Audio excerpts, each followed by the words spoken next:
Good afternoon. Up for sale is a 1969 Dodge Coronet Superbee in F8 green, all original car, WM23H, 383 automatic, 727, 8 3/4 sure grip.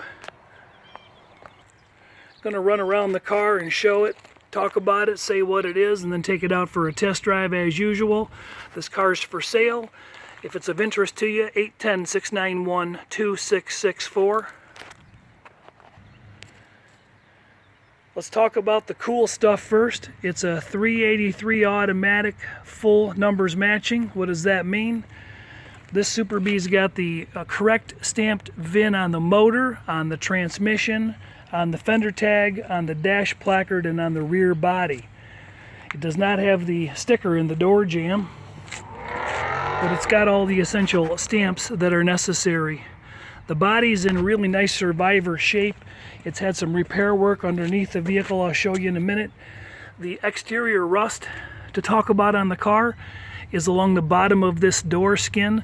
The bottom of that lip of that door could be changed out without changing the whole door. And there's some rust through on the bottom of the quarter panel splash return. They sell this piece right here for about 160-70 bucks, and that could be sectioned in there, and that's the worst rust on the car. There's a few other small spots. This marker light's missing.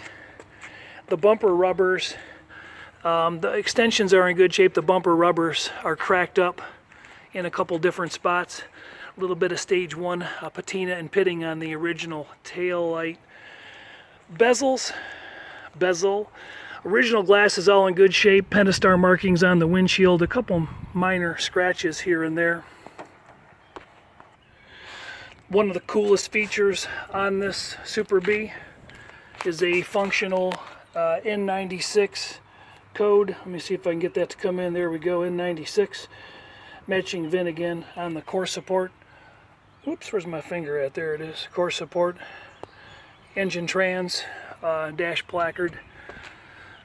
Functional Ramcharger, carb fresh air intake is all set up and it operates properly. The engine's pretty clean. It's got a mild build on it, a little bit of a lump to the cam, aftermarket headers. Transmission's got about a 2800 to 3000 stall in it, and shifts nicely going down the road. I don't have a rebuild history on the engine. I can just tell you it doesn't knock when it starts up, and it doesn't smoke. Just pulled it out of the barn so I can take it for a test drive. Engine's at about 118, 119 right now. 95, 107, 110. I don't know, it's giving me all kinds of readings, but it's a little over 100 right now. And the pavement's at 73. Oil's clean and full. Antifreeze is full and green. Engine bay's in good shape. No collision damage spotted up the upper aprons in all the important places. Battery tie down is missing. Core support's in really nice shape. Still photos of all this can be depicted at a slower rate than what I'm going to go. I don't want to bore you on the video. Try to keep it moving. Aftermarket carb with an electric choke.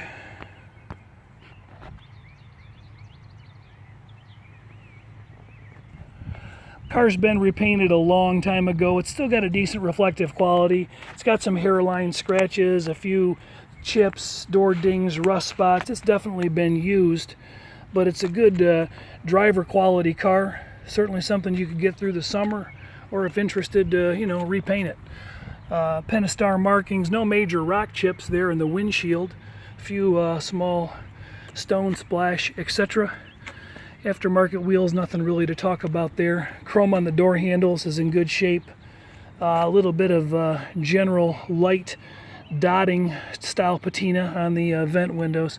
Window surrounds are all in pretty good shape. A little bit of pitting on the faux chrome induction on the chrome on the quarter panels. Rust bubble, significant but not broken through. Deck lid lines up real nice. The trunk pan's been changed and painted black. It's not painted body color. It's been all sealed off and it looks, good. Chrome is in decent shape on the bumpers. They're not bent up or anything. Body's nice and straight. Nothing that you wouldn't expect from that period. A little bit of rust bubbling down low on this quarter panel splash as well.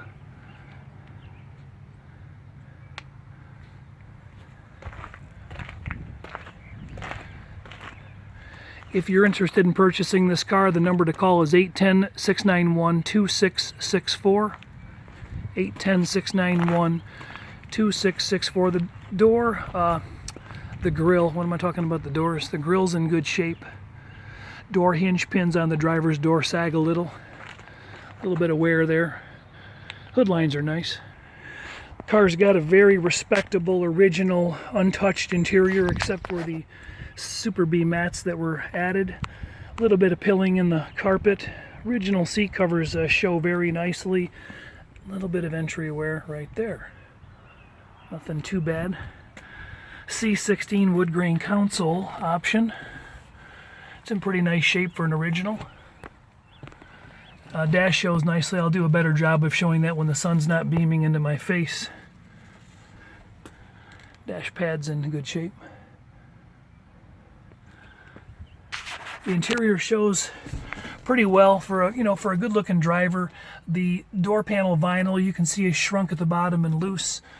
I'll show you where it can actually be shored up a little bit. Package tray's in good shape for an original. No tears or anything in the back seats or the side trim. Nothing to be alarmed about. Steel door top paint's in good shape. Door skin lips both look pretty nice. This vinyl could stand to be the door panel removed and this tucked back in and glued up.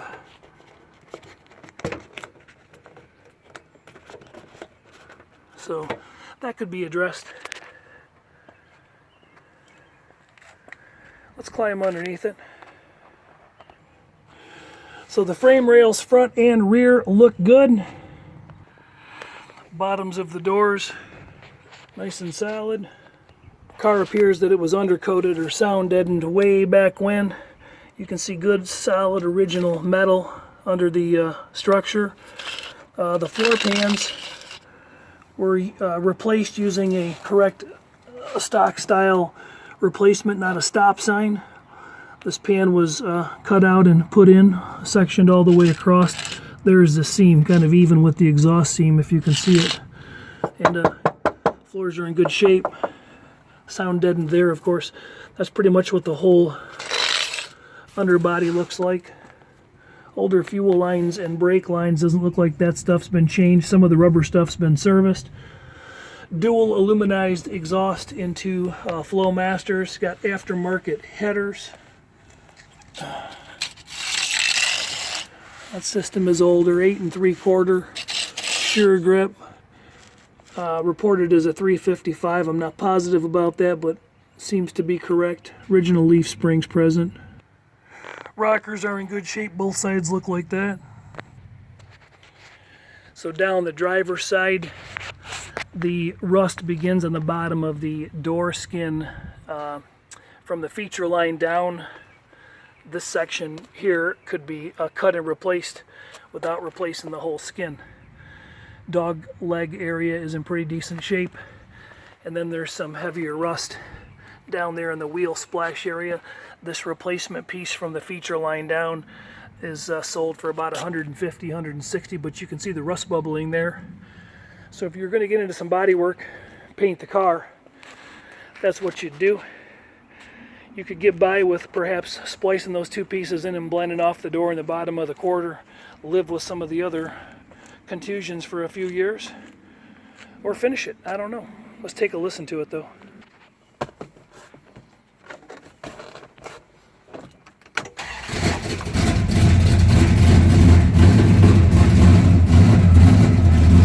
Oil pressure's coming up. Fuel gauge is in up. Tachometer's working.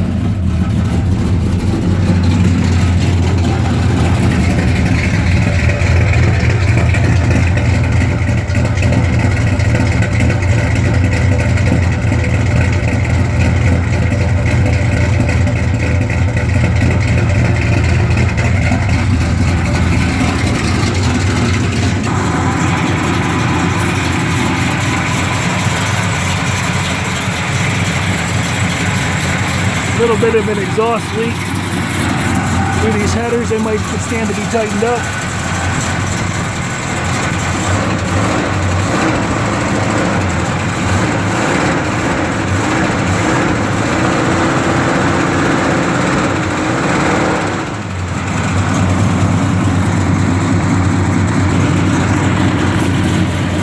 Core support looks really good. I showed that earlier. Got that cool adjustable bucket seat feature.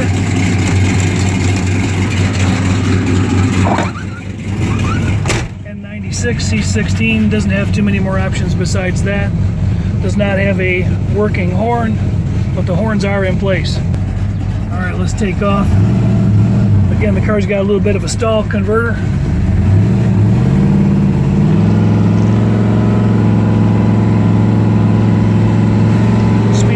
Is in up.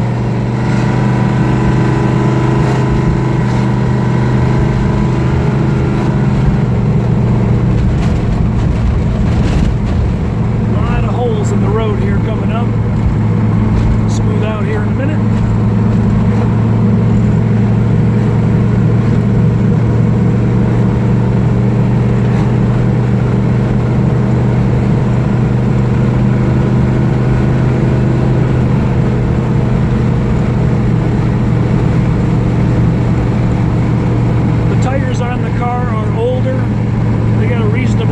Tread. The rears are missing a little bit of tread, but don't know how old they are or dependable they will be.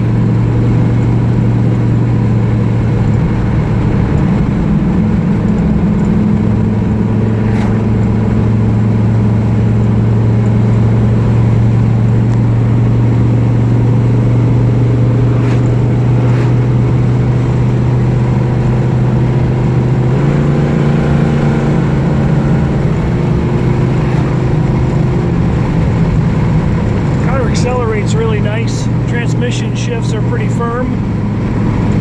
Nothing mind-blowing, just nice and firm, not mushy.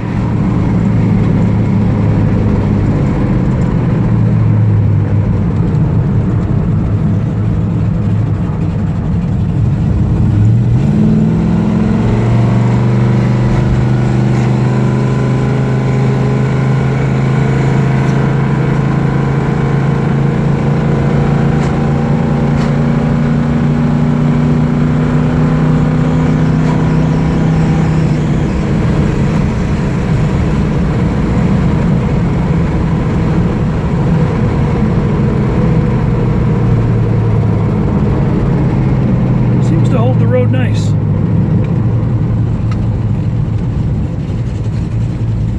Doesn't steer too bad for manual steering and manual brakes car.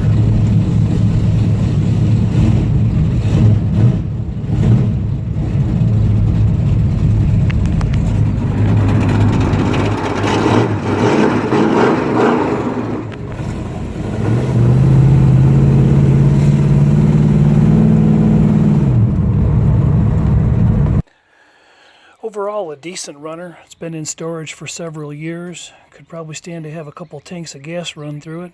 It's had less than 50 miles put on it since it's been out of storage. WM23H code, numbers matching, 383, automatic, 8 3/4 rear end. If you're interested, 810-691-2664.